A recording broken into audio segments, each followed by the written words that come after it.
Good morning, everybody.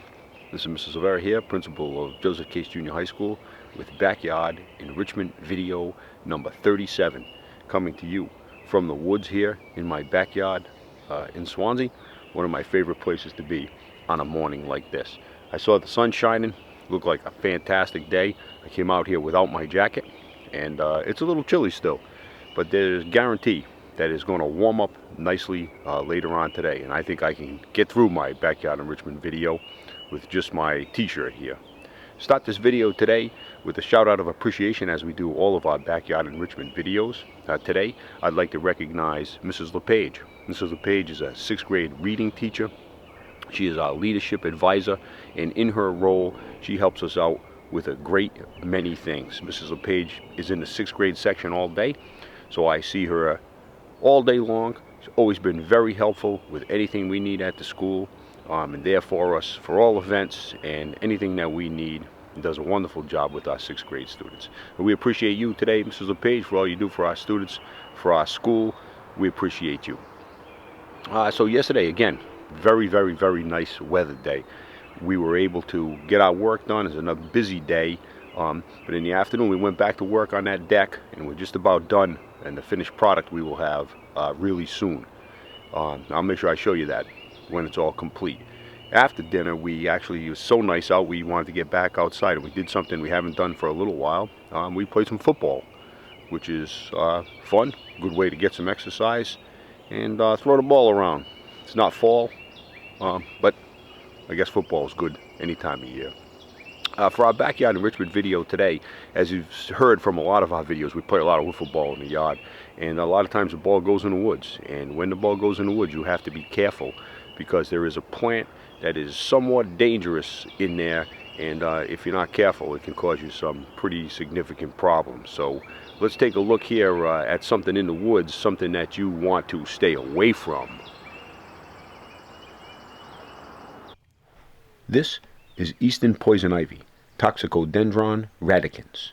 This species is well known for causing an itchy, irritating, and sometimes painful rash in most people who touch it. The rash is caused by urushiol, a clear liquid compound in the plant's sap. The urushiol compound in poison ivy is not a defensive measure, but rather it helps the plant to retain water.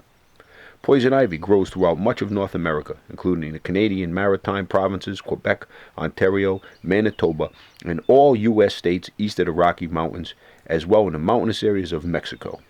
It is not a true ivy, but rather a member of the cashew and pistachio family. The leaves are reddish when expanding, turn green through maturity, then back to red, orange, or yellow in the fall.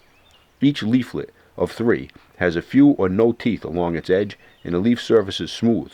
Leaflet clusters are alternate on the vine, and the plant has no thorns. Vines growing on the trunk of a tree become firmly attached through numerous aerial rootlets. The vines develop adventitious roots, or the plant can spread from rhizomes or root crowns. Flowers appear from May to July. Seeds usually form after September and may remain on the plant throughout winter. The small greenish flowers have 5 petals and form in clusters that are 1 to 3 inches long and often hidden in the leaf axils. Male and female flowers occur on separate plants. The small white berries are round, hard, and about 1/8 of an inch in diameter. Their surface has ridges that resemble segments of a peeled orange. Each berry contains a single seed. Seeds are often dispersed far from the parent plant by animals and birds. Over 50 species of birds are known to eat poison ivy seeds. Poison ivy generally establishes on sites that have been repeatedly disturbed but not recently cultivated. It is important to be able to identify poison ivy. Poison ivy always has clusters of 3 leaves. This should be used as the defining characteristic, as this plant is not so obvious in most other ways. In addition, plants have 3 closely connected leaflets that all have pointy tips. The 2 lateral side leaflets are smaller than the terminal leaf. The center leaf almost always has a small stem, whereas the 2 side leaflets go directly from the vine and don't have small stems. The leaves can appear in a variety of shades of green, but they tend to be darker, waxy green on top.